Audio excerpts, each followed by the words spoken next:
Buonasera a tutti, stasera, anzi una diretta pomeridiana, dai sono le 6 del pomeriggio e per Film Music Channel è sempre strano farla, però abbiamo la possibilità di avere un ospite di tutto rispetto, un grande ospite, un bassista che non ha bisogno di presentazioni. Stasera parliamo con Tony Levin, quindi come sempre vi auguro buona visione e per i sottotitoli poi si autogenereranno nel giro di un'oretta, due.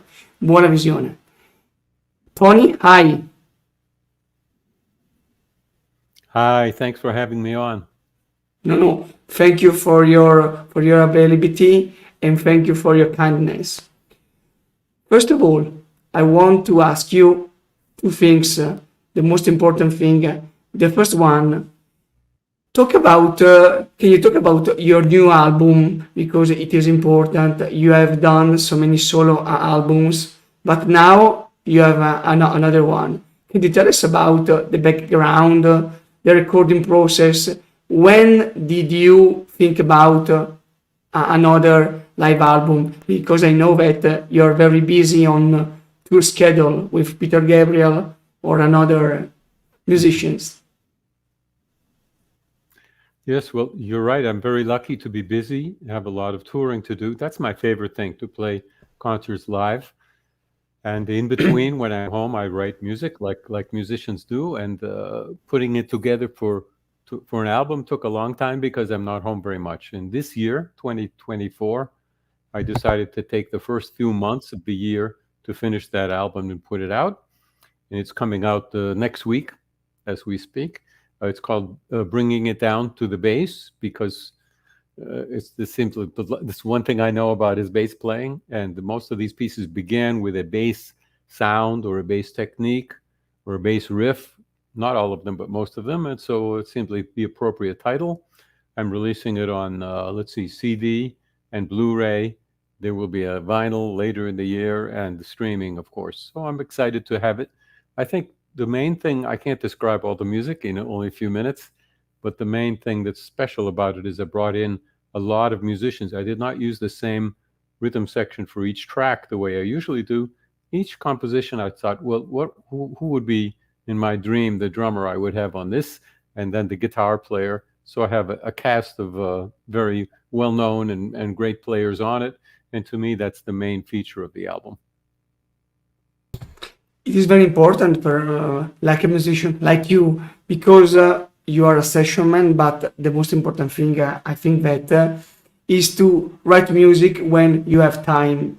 And it is very important because I remember I have some of your solo album like Resonator, Cappuccino and Stickman, because many years ago I saw you on tour at the Blue Note in Milan with Stickman. Stickman, in my point of view, was a good project. Stickman in the future can be returned or not, because Stickman, I think that it was a good one. Thank you. It's a band. We are only 3 members.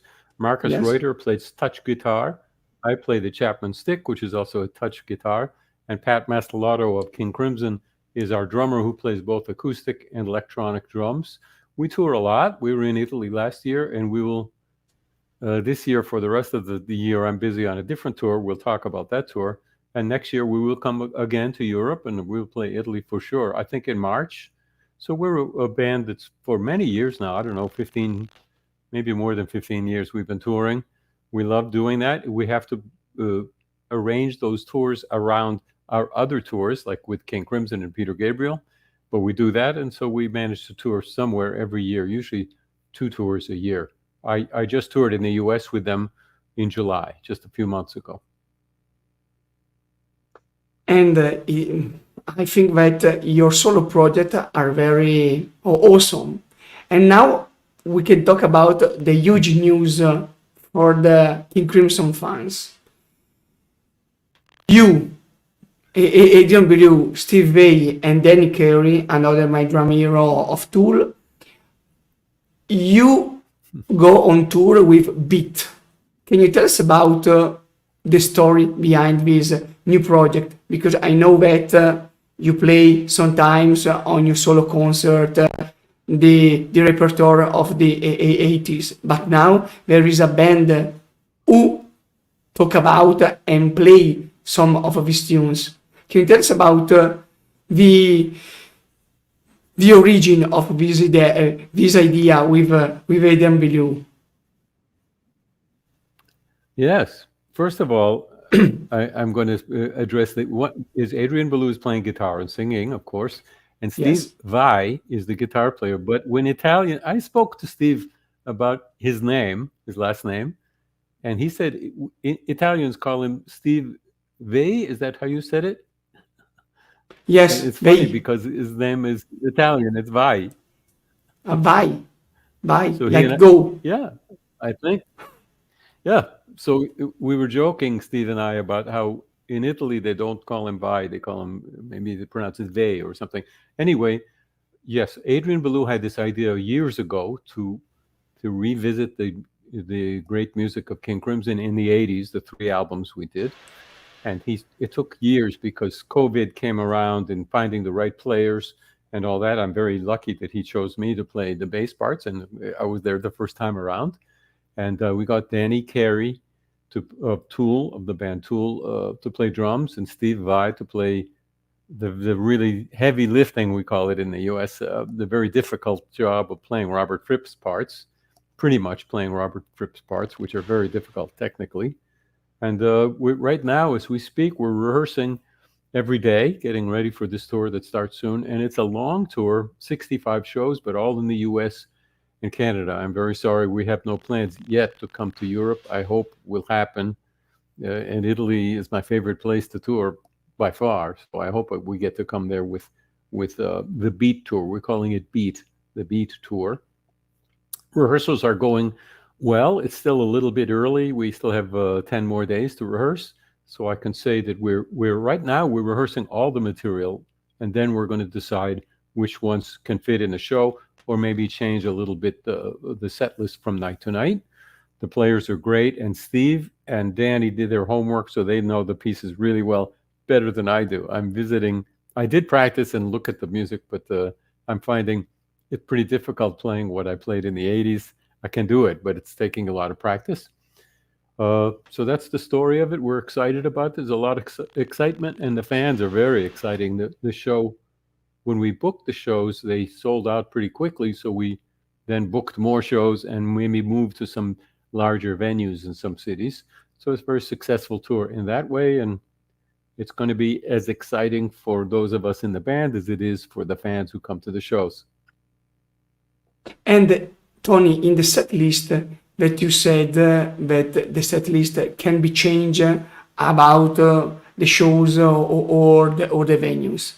In this set list, you play only the 80s, or maybe you can put it like red, because if I think about the concert of Montreal in 1984, you play red or the talking drum. In this tour, fans can be wait some of these songs like Red, Talking Drum, or Last Song in Speak Part 3, for example. For 2 things. First of all, I don't want to really say exactly what we're going to play, because that's going to spoil the first concert for some people who see it. Even though this is airing in Italy, people will see it. That's first. Second, we didn't decide yet. We're not rehearsing a lot of music outside of the 80s. We haven't looked at the 90s or before the 80s, but we could. So the first part is I wouldn't say. The second part is I don't know. Right now, we're just focusing on the music on those 3 albums. Surprise for the people and for the fans.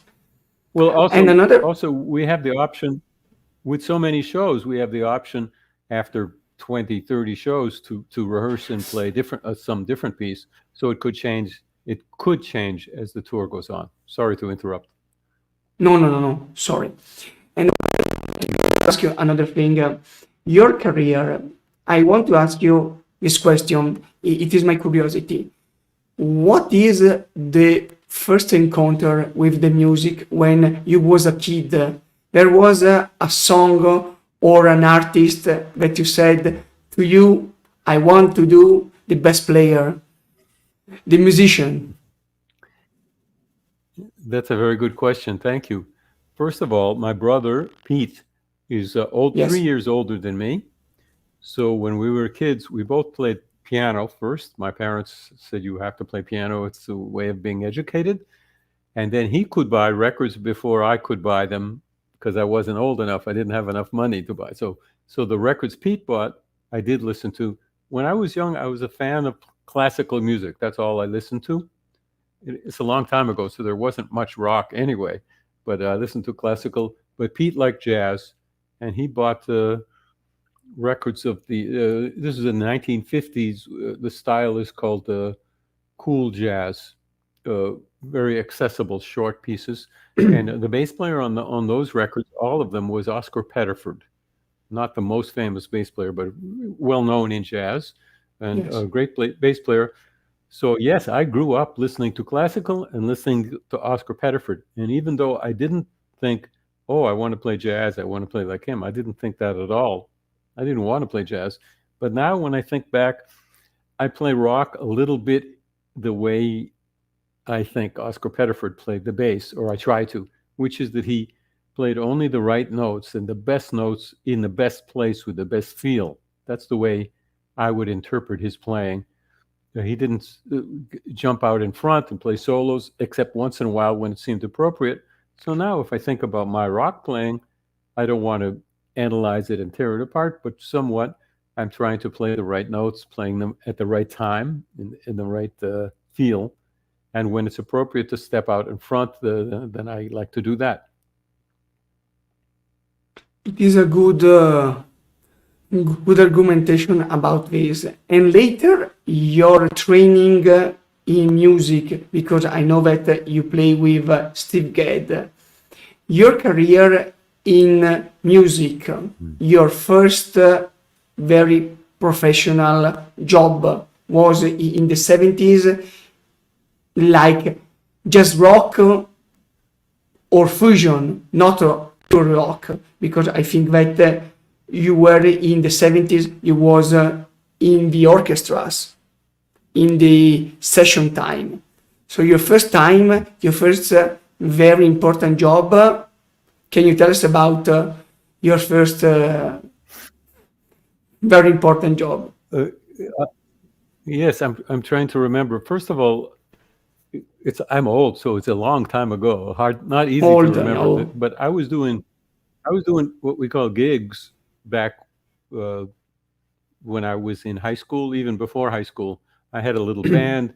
There was at that time, the music that was popular in the U.S. was folk music, and there was some high school kids older than me who had a folk group, and they would bring me in, and for $5, I would play a show with them. So that was I'm talking about 1960, a long time ago. So then I went to classical music school, and as you said, I was very lucky. Steve Gadd, the great drummer, he was great then, and he was in school with me. We were classmates, and he had no bass players to do gigs with him. So I said, well, yeah, I'll do it. The other classical players didn't want to do gigs and play jazz. So I then started playing with Chuck Mangione and Gap Mangione in Rochester, where the school was, and playing really 2 gigs a day, 6 hours a day while we were in school. So it was a very good training for me. At that time, I played classical and I played jazz. It was only later in the late 60s that I became attracted to rock, and that I got an electric bass instead of the string bass, what we called it, or the double bass. And after that, I got rid of the double bass and I just played electric. So by the late 60s, I was, I think, a rock player who can play jazz, and no more classical for me, but I still love classical. And then I moved to New York, I think in the late 60s, and became what we call a session player. Not because I wanted to. I always loved playing live, is what I love to do. But that was the only work I could find in New York. So I did a lot of recording sessions from the 70s on, until I had the chance to be known enough that I could go out on the road with a rock band with Peter Gabriel. Was the first one. I so you asked for this seminal first gig that was a special gig. I didn't answer you. A lot of special ones. I'm going to pick a jazz show when Chuck Mangione went to Europe to play in the Montreux Jazz Festival. That was my first trip to Europe. I was playing in a band with Chuck and Gap and Steve Gadd, a really great band. Jerry Nywood, a great sax player. So I'm going to pick that Montreux Jazz Festival, maybe 68, 69. I'm not sure the year, but back then is my first very important gig. Really, there are others, but that's the one that comes to my mind today. Okay, because Montreux was a very important venue for a jazz rock musician. And I want to ask you, Tony, your evolution with 4-string bass to the Chapman Stick. Can you tell me what was the reason to change or to be more technical? When did you want to play the Chapman Stick? In the mid-70s? Yes, exactly. Thank you very much. Good question. It was in the mid-70s. I played bass a lot in a lot of different contexts, and I played sometimes with what we call a hammer-on technique of playing like this. Actually, the first piece on my new album, I bring back. I play in that technique, which is a fun way to play. And when Emmett Chapman invented the Chapman Stick, I don't know when he invented it, but it became publicized in about 1975. And I heard about this instrument that's played only with hammer on, the way I played the bass sometimes. So I got it to see what it's like. And I played it off and on for a few years. But then when I joined King Crimson in 1981, it seemed the perfect instrument for that. I played bass also, but the stick seemed it helped me play in a more progressive way, in a more unique way, because these other guys in this band, Bill Bruford and Robert Fripp and Adrian Belew, each had their own sound and their own way of thinking about music. I never had aimed at being that kind of player. My priority was to try to get the groove right, the way an American rhythm section does, whether it's jazz or rock. So there was my Chapman Stick, and I thought, well, that's going to help me because it's played differently and because the tuning is different. It's tuned in fifths, and it just gets me away from playing the same old part. So it became really a big part of my tool chest, you could say, of the instruments that I choose among in that year, 1981. And from then on, I played it. It's hard to say, not half the time, less than half the time, but I play it once in a while on different records, sometimes with Peter Gabriel. And in the 90s, maybe in the 2000s, when I recorded an album of my own, a solo album called Stick Man, that featured the stick, I liked the music enough that I thought, well, I should play this live. And I found another stick player and Pat Mathalotto, the drummer, and we called that band Stick Men. And my rule for that band was I'm only going to play the Chapman Stick in that band. In most bands, I play bass and a little Chapman Stick. So that was very satisfying creatively for all three of us, and still is. So we work a lot with Stick Men, and that's the one chance I have to only play the stick. I'm going to say in this material from the 80s, the Beat Tour, the King Crimson in the 80s, I'm surprised at how much I played the stick back on those first albums. So I'm playing a lot of it in these rehearsals that I'm doing today and this week and on this tour. But maybe half of it is the stick and half of it is bass. And Tony, you remind me, Stickman, my favorite of your solo album. Inside this album, there's a track. It is called Soup. It is superb. It is a good one. Thank because you. Live, it is a vocal loop. Soup. And it reminds me, the vocal of this song is like the sound of the bass, a loop bass. And another thing I want to ask you, now when you play in beat, you use vintage gear or new gear? Very good question. For this beat tour, Thank you. the guitar players have the vintage guitar, Adrian especially, the vintage guitar, and the Roland Jazz Chorus that we used to both play back in the 80s. I don't like that amp, so I don't want to bring it back. But I am playing the bass that I played in the 80s. It's easy to identify because it's a 4-string. That's all I played then. And also it's yellow with the Yes, logo free of with a the perfect album player. cover of the Three of a Perfect. Yes, yeah. So that's the obvious bass to play. The stick I play is a newer one, but it's the same. I haven't changed the kind of the tuning or anything on that. So essentially the same piece, but it's not the very one that I played back then. And the pedals, I used to carry a lot of pedals, 20 or 30 pedals, and spent all my time wiring them together. Now I use a multi-effect unit that covers it all pretty much just as well. It's a different kind of programming, but once it's programmed, guitar players know this. Once you program it to have what you need for the set, then it's very easy. So that's what I've chosen to do. So vintage gear, I have the vintage bass is the only real old thing, but the stick is the same. And I'm still playing through an Ampeg amp, but the sound going now the sound going to the venue, to the front, is not the amp, it's the direct. That's the way we do it nowadays. Thank you. And another thing, can you tell me the story? Because I saw you on a video on YouTube that you play a burn bass with your face between the strings. Can you tell us about the story of your barn that you burn in the 90s? Yes, that bass goes way back. I don't know why, but I asked Music Man, the company that makes the basses that I use, and I endorse them, and we have a very good relationship. So back in the 80s, I think I asked them to make one with this drawing of my face that my father had made, and they made that for me. It was white with an outline of my face. Actually, I toured Italy with it with Claudio Baglioni. Yes, back yes, yes. 89. There is a photo. 89. Yes, there is a photo. You have a white shirt and black pants with your very big mustache, and you play the funk fingers.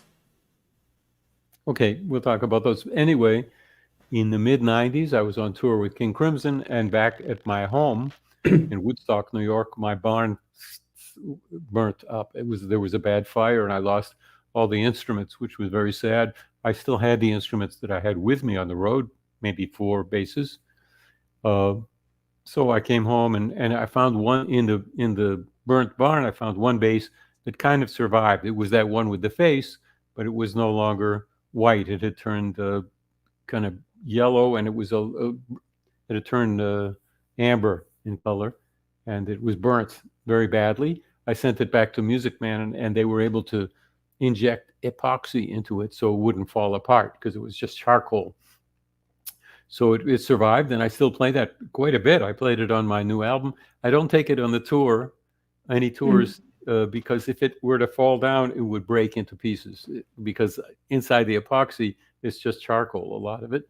And it's interesting that the sound changed a little bit in a subtle way. It has less moisture, has no moisture, so it has less sustain. It's lighter weight, and it has more thump.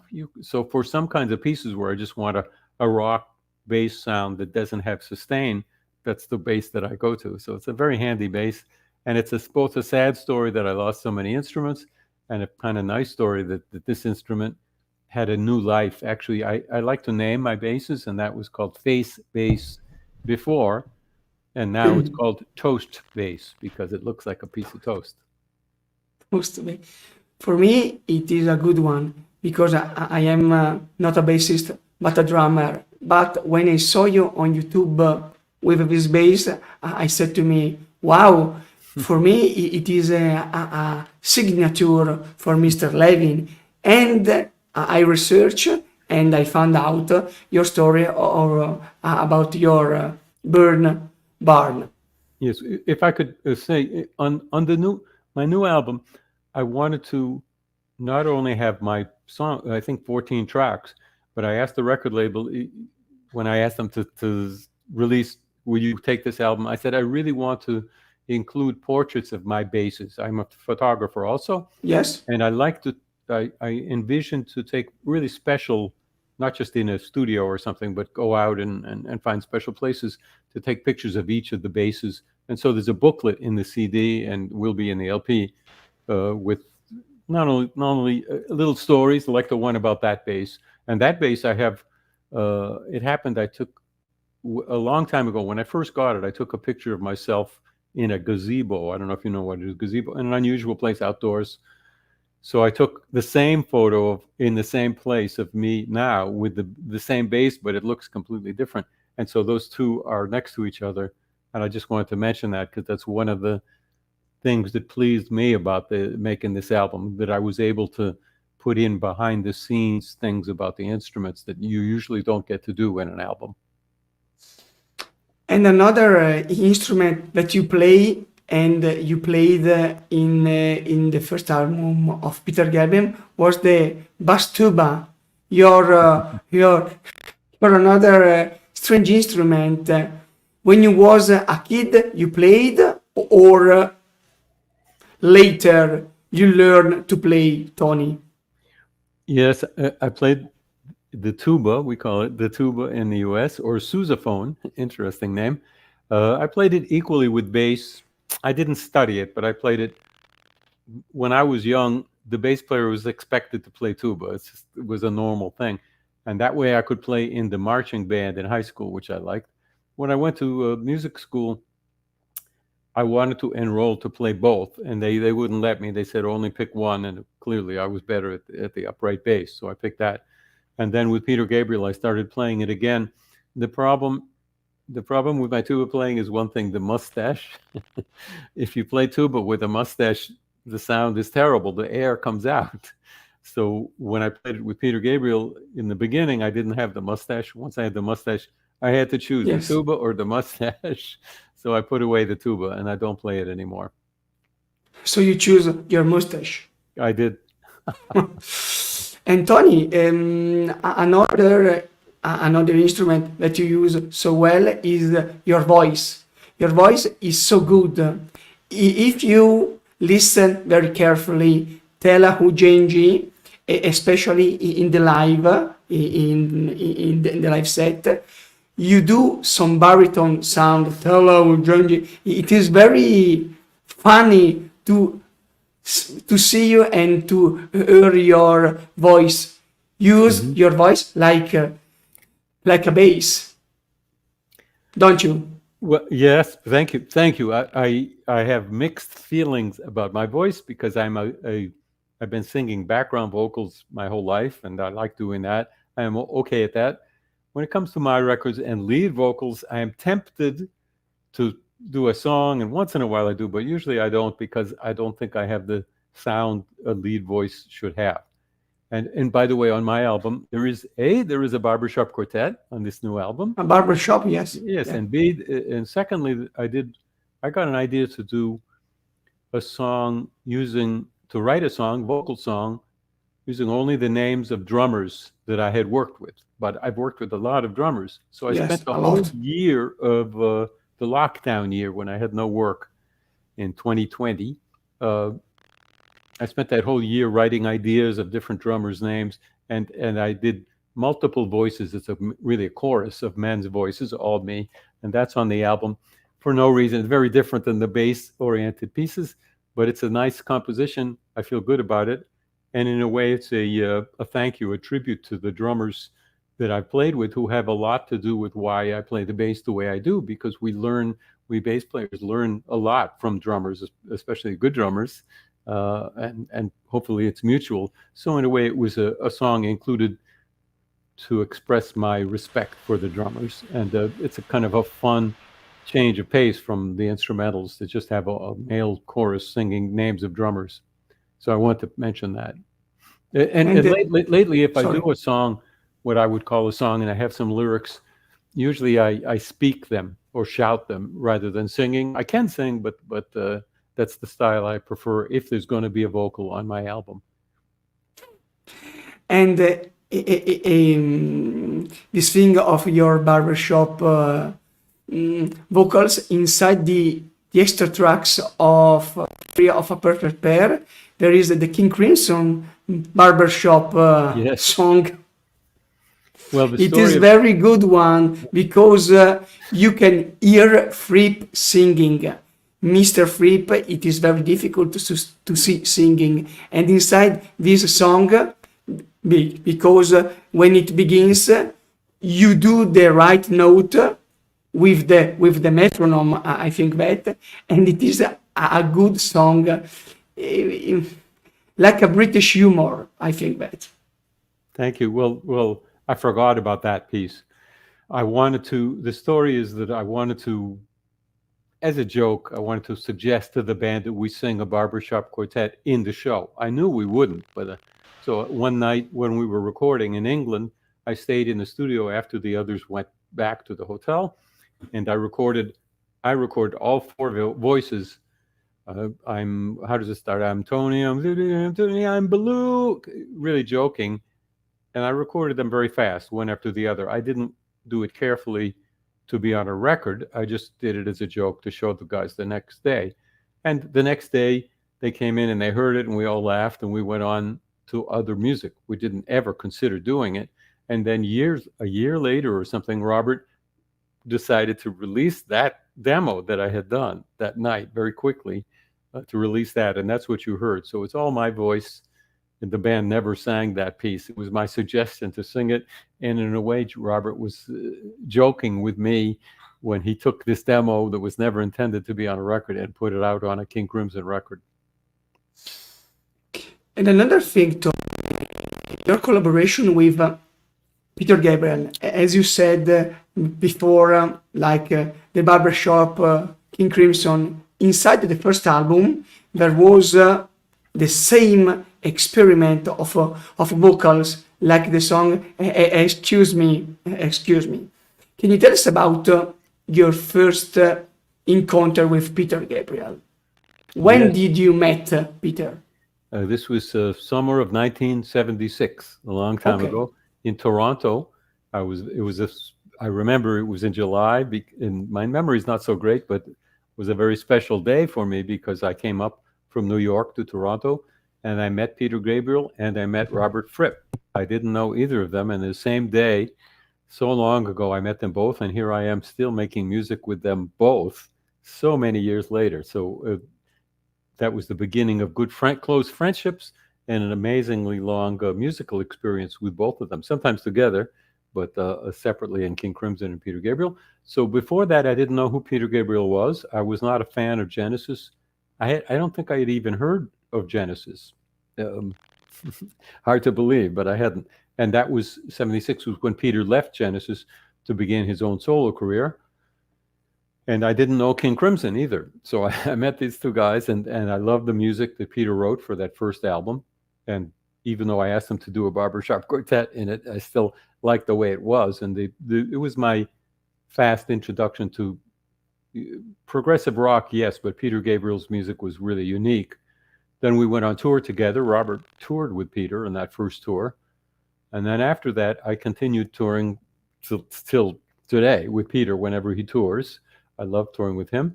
And Robert Fripp asked me to play on his solo album called Exposure. Exposure. Yes. And then a few years later, when he didn't really decide to reform King Crimson, he decided to form a band with Adrian and Bill Bruford and me. We called it Discipline.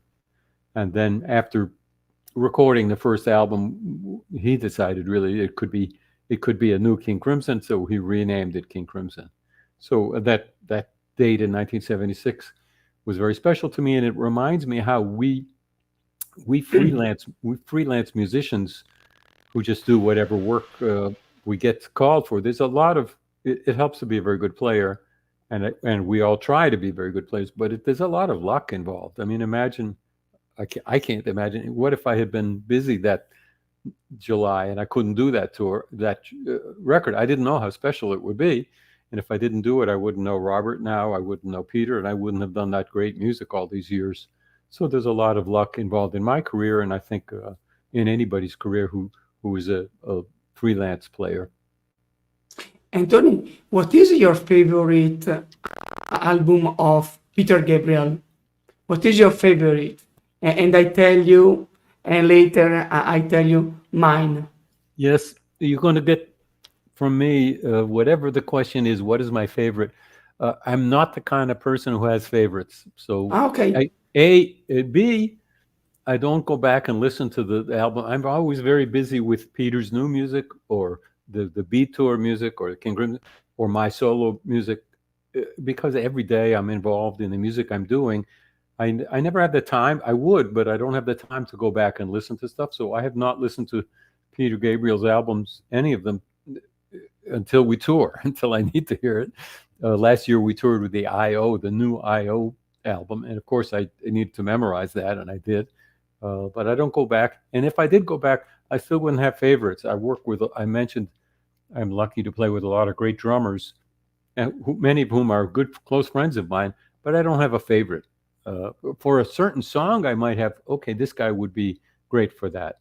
But I don't have favorite guitar players or favorite drummers. I'm sorry. No, no, no, no, no, no. So There's no problem. let's hear your favorite Peter Gabriel album. What is that? The third, Melt, the third, because it is very strange, it is very psychological album, like song No Self-Control, Not One of Us, Lead a Normal Life, or the first one, I think that it is very an horror song that is called Intruder.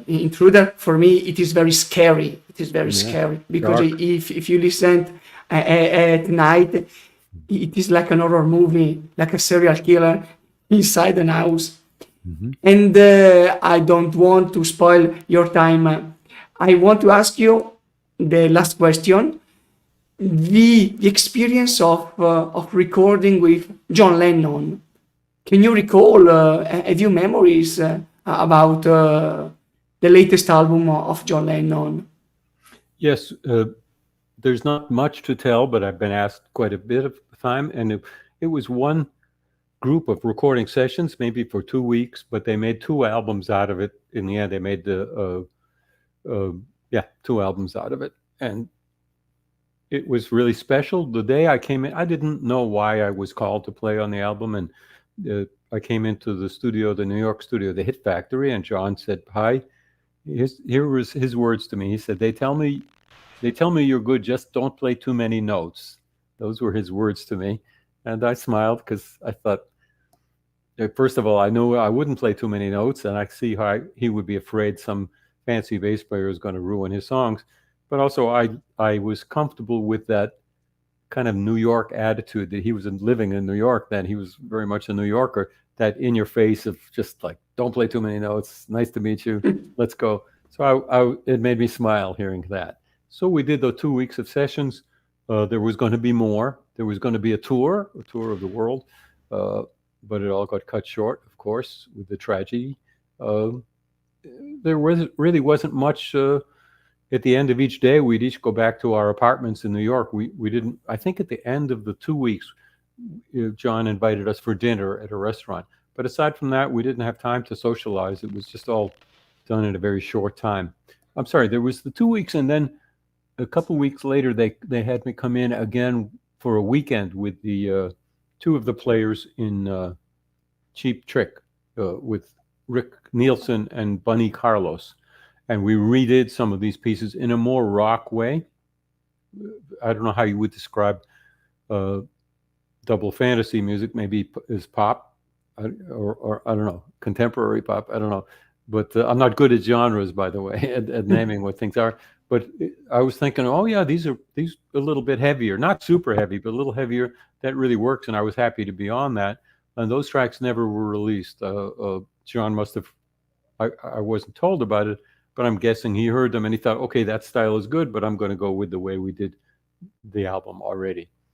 So there was that. And aside from that, it was I was honored to be there. I was very pleased. And each song, when he'd play a song, and it's a John Lennon song, it's the easiest thing in the world to play bass to that. And I would think, there have to be 1,000 bass players who could do a good job on this song, and I'm very lucky that I'm the one who's here. That's all. So that's my stories of that album. Because on Double Fantasy there was on drums Andy Newmark, a good one, a good drummer, a very yeah, good great. drummer. But Tony, you've played with some of my drum heroes: Bill Bruford, Terry Bozzio, Jerry Marotta, Rick Marotta, so many. And for me, the streaming live, it will be an honor, and I thank you for your time and for everything. You're very kind, Tony. I hope to see you in my city. My city is Brescia. You came more than 20 years ago with Peter Gabriel. It was the tour. It was the tour of the 4 albums. Yeah. You Wow. came to play in Brescia, Brescia. and I saw you. I wait for an autograph, but you were very busy, and you entered in the hotel. And for me, tonight it will be a pleasure and an honor. So thank you for everything, Tony. You're my inspiration. You're my idol. You're my best of the best man in the world. Thank you so much, Karen. Tony. Thank you for having me. I appreciate it. Thank you. Thank you for everything. Bye and have a good day. See you. too. Bye. Ciao a Bye-bye. tutti, grazie. Bye. Bye-bye.